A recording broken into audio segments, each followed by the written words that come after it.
is not a multimedia platform, but we appreciate being here for the Fox 6 Sports Blitz on a Sunday night. You see Brandon Cruz. I'm Tim Van Vorn. Lily Zhao out tonight, back with us again next Sunday. We're glad you're with us this Sunday as we're kind of in the dog days of summer, but we have a pretty good show on tap. The Packers and Patriots don't go the full hour, but there are plenty of takeaways from preseason game number 2 and a week of interesting stuff in Green Bay. The Brewers, the full sweep experience. Good in Los Angeles? No. But good in Texas? Yes. Giannis goes full Cristiano Ronaldo as he makes us say what? And we say giddy up for this week's High School Hot Shot. It was sad to see him go out like that, so I think it was the right call to end the game. But, you know, a lot of guys wanted to finish it, but it was the right call. We came in, LaFleur, coach told us that, you know, he was moving, he was able to move some things, so that kind of lightened the mood a little bit. But, you know, next time we want to win. Colby Wooden could smile there because the Packers had been told that Isaiah Bolden of the Patriots did have movement in his extremities. Even as they were getting into the locker room last night, Brandon, preseason game number 2, which was called with about 10.5 minutes to go in the fourth quarter. We see the Isaiah Bolden play here. We'll show that to you. And it's concerning anytime you are in a stadium where you see that, anytime you're a football player when you see that. Luckily, by this morning, the Patriots had released very positive news, and Bolden was with the team traveling back to New England. Yeah, and that's the takeaway there. He was able to fly back to Massachusetts with the team. But, you know, it's just so horrific to see something like that because you don't know. If you remember last year with Damar Hamlin, I mean, it was awful. And thankfully he's back on the field. And hopefully the same here for Bolden. But it is concerning, and it's a game that has violence, and it's built into the game. So there are these things that happen, but I don't think it's easy for anybody.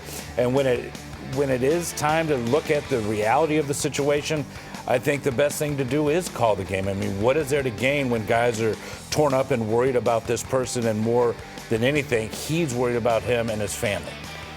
Absolutely. Fluke play where he hit his own teammate, so just one of those things thankfully turns out for the better, certainly as it appears at this stage. And you're exactly right. A preseason football game in the fourth quarter, absolutely call it. After these teams had practiced against each other multiple times during the week as well. Matt LaFleur said it was positive. There was a lot of feistiness.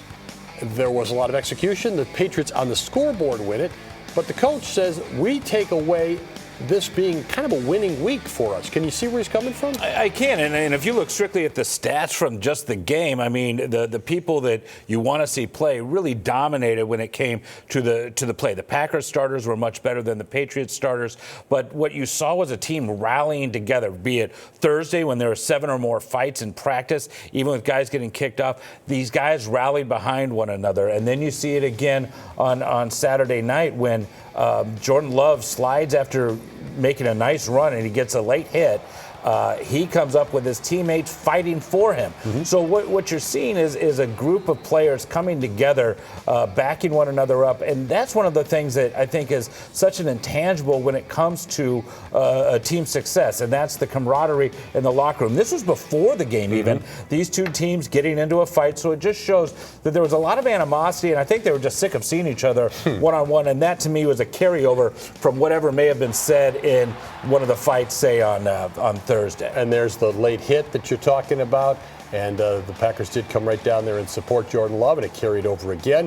Matt LaFleur was asked after the game, does this make you rethink the 2 days of joint practices with another team? He said, yeah, maybe. We had good work with the Bengals in just 1 day and then a game. So maybe in the future, don't be looking for 2 days of practices against a team like the New England Patriots. Jordan Love, aside from being tackled late, aside from a snap that went past him, had some very good moments and a couple of zip throws. And I think that's what people are waiting to see.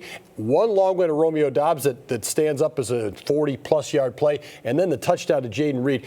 Packer fans want to see that. The Packers themselves want to see that because Love still is waiting to kind of let it rip, which is Matt LaFleur's phrase for him. He did some of that last night. It's about just all the little things of that goes into that position, the command that you have in the huddle, the total command of the offense, the operation.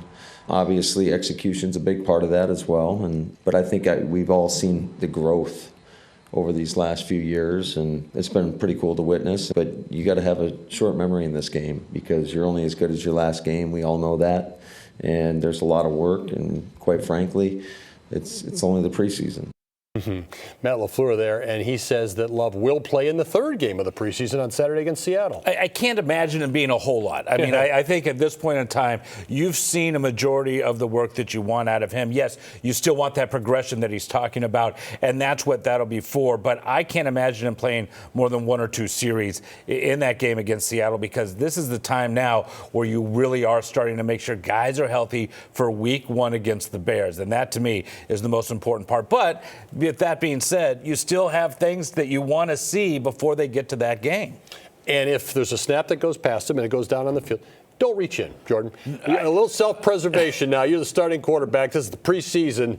Don't reach in for that football in August. I would say you were in there. Do you think that conversation happened on the sideline immediately after, or after the game when they were all talking? As soon as those speakers opened up again in Jordan Love's ear, that's not what we're doing here. Sean Clifford, by the way, the backup quarterback, another pretty strong run. Now, I think you're going to go into the season here with 2 guys who have combined 1 start in NFL football between them as your quarterbacks, and I think you feel okay about that. I think there's a lot to be excited about with him as a backup. I mean, he seems to have a lot of confidence. He has poise. And the other thing he was able to do that we saw a lot of is he was able in the 2-minute drill to really move this team along, and guys really seem to respond to him. And that's what you want when you have a backup quarterback, a guy that's not afraid and a guy that does command a presence. And he seems to do it with this group, even though he's so young.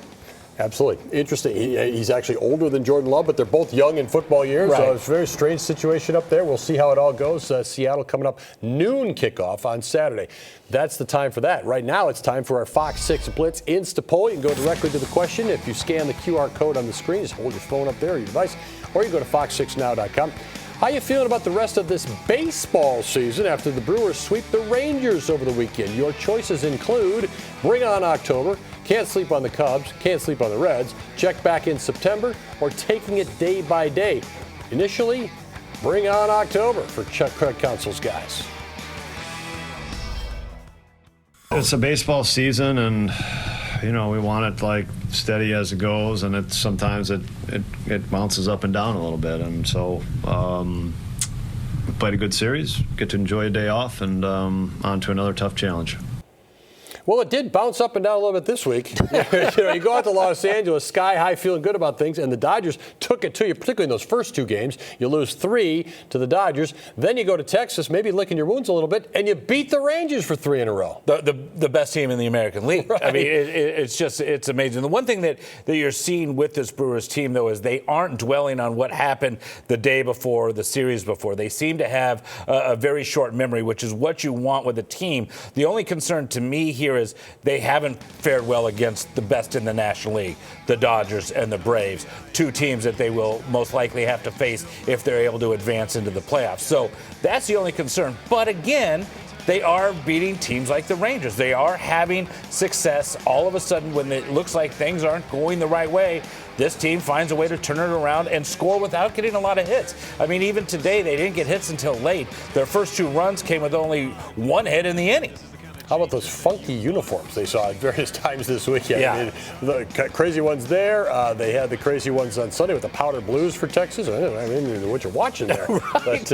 But you're right about the Brewers and the way they're playing. One concern, I would say, maybe concern's the wrong word. You have to keep an eye on that bullpen. These guys have been used an awful lot this season. They've been a huge key for the team. I don't want to say you've seen leaky bullpen work lately, but there have been a couple of uprisings late in games. Brewers are built on good starts and then real strong bullpen work. And one of the things that you have to take into account here, especially with what we saw on Friday night against the Rangers, where they had a 5-run lead and they clung to a 1-run win, is that the Rangers are a comeback team. The Rangers are the best offensive team in the American League, and they're playing on a field that is so fast. If you watched any ground ball, it was getting through there fast every single time. So to me, you take it with where they were and who they were playing against. But yes, we did see some faltering at times on this trip. And to me, the good thing is they have an off day tomorrow. They have an off day Thursday. So that gives the bullpen a couple of more days of rest no matter what.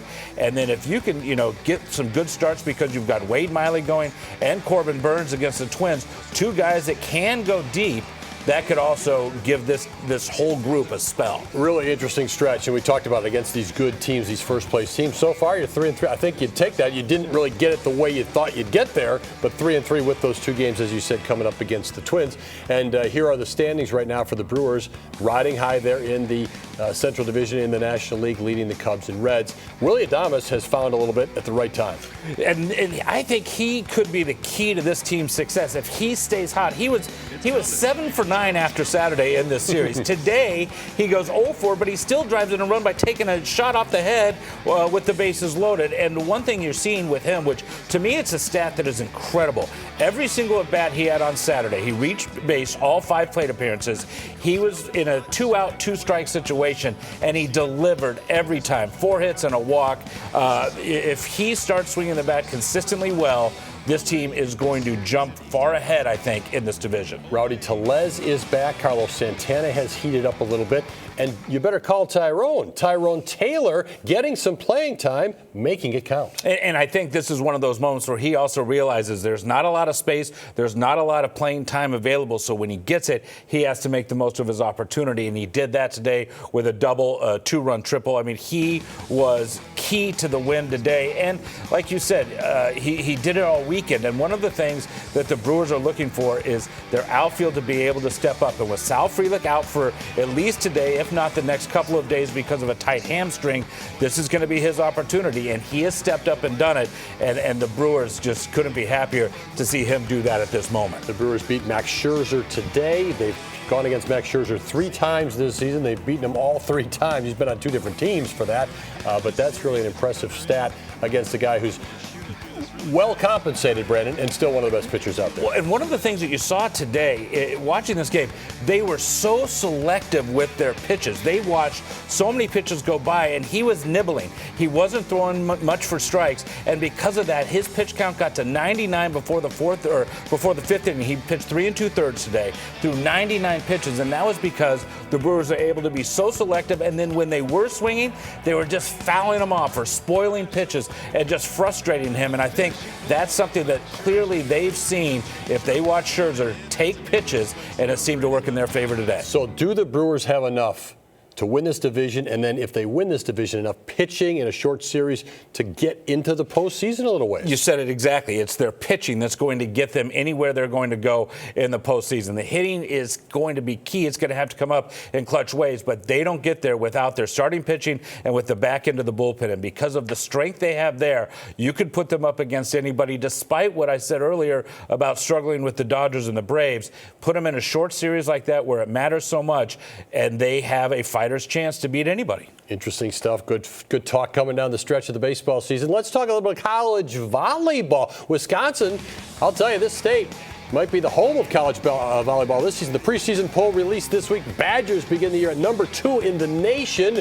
Marquette Golden Eagles are in the number 12 spot in the nation. Last year, Wisconsin knocked out in the regional final. Marquette getting into the regional semis and before losing to Texas. So the Badgers and Golden Eagles really getting set for an exciting season, they think. Some of this stuff will be on Fox TV this year, so it's going to be very interesting. And it's Marquette and Wisconsin September 13th at Fiserv Forum. How about that? And if you watch these 2 teams play, it's exciting. I mean, college volleyball is incredible. And if you remember, Wisconsin 2 seasons ago wins the national championship. I don't remember so many people watching women's volleyball like we did that year, and I think it's carried over. Kelly Sheffield, the coach of the Badgers, really pushed for extra exposure for volleyball, and it's starting to come around right now. We have more of the Blitz coming up in a moment. I was telling everybody go home. You feel me? I was like, go home, man. Why y'all still here? That's a good question. I mean, give me a little, prep time for a question like that. It's a little cold for butterflies to be out right now. Okay. Yeah, it just ruined my night.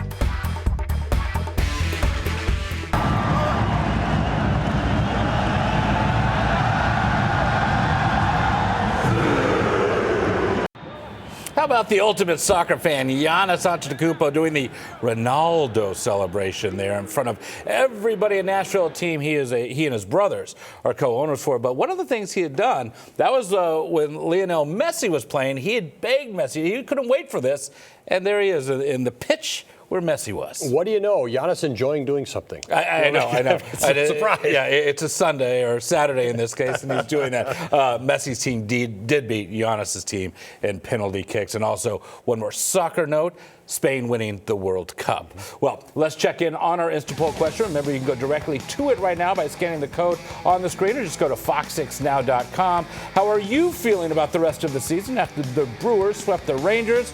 Right now, you're kind of torn between bring on October or taking it day by day. I do think either is kind of appropriate at this moment because you're feeling good from that sweep, but then you're also looking at the reality of how things are with a month and a half left in the season. Well, big news today, Sam Mayer, he's on quite a roll. Yesterday, the Franklin native got his second win in the Xfinity circuit by winning the Shriners Children's 200 at Watkins Glen on the road course. The former FOX6 high school hotshot has 9 top 5 finishes on that series this season, and including each of the last 5 races. He's in 6th right now with 3 left races to go before the playoffs, so stay tuned with him. Also, stay tuned because our newest high school hotshot is next. And thanks for staying with us here on the Fox 6 Sports Blitz.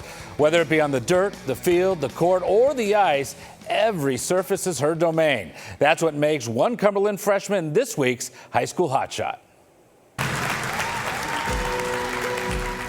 So I'm Addie Schaefer. I go to Cumberland High School. I'm an incoming freshman, and I'm a part of the Barron County drill team. So we are ACBC, which stands for American Cowgirls of Barron County. We wanted something that could be recognizable. I was like, my dad loves ACDC and he's gonna be creating music anyways. So I was like, ACBC because we're Barron County and we're American Cowgirls. Me and my team perform specific patterns and elements. For instance, it's like plays in a basketball game. And you all have to work as a team to perform the right elements such as lines, circles, triangles. We also need to be together. Our circles need to be circles, not eggs. Like our figure eights can't be like race car tracks, they need to be 8s. So that's specific stuff the judge is looking for in all the drill teams. At the state fair specifically, I can use my arm movements, I can use my voice, and I can use my whistle. Like even my horse, when I blow my whistle, he knows where he's supposed to go, when he's supposed to do it. His name is Lucky, and he's a registered Appaloosa, so his registered name is Lucky on the Hot Rod. Me and the captains and coaches all sat down and decided on a theme, which our theme this year was Star Wars. I will be in all black, so will my horse. I'm Darth Vader, and then all the other people will be in kind of stormtrooper looking outfits. And even just like leading the lines, I get goosebumps and I go crazy and I want the crowd to go crazy. So I'm a part of the Cumberland High School marching band. I'm on the color guard, which is like flag twirling. I also play basketball for my school, and then I also do figure skating.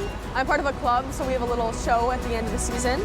I love horses and music and performing, so all of that mushed together is literally everything I could ever imagine.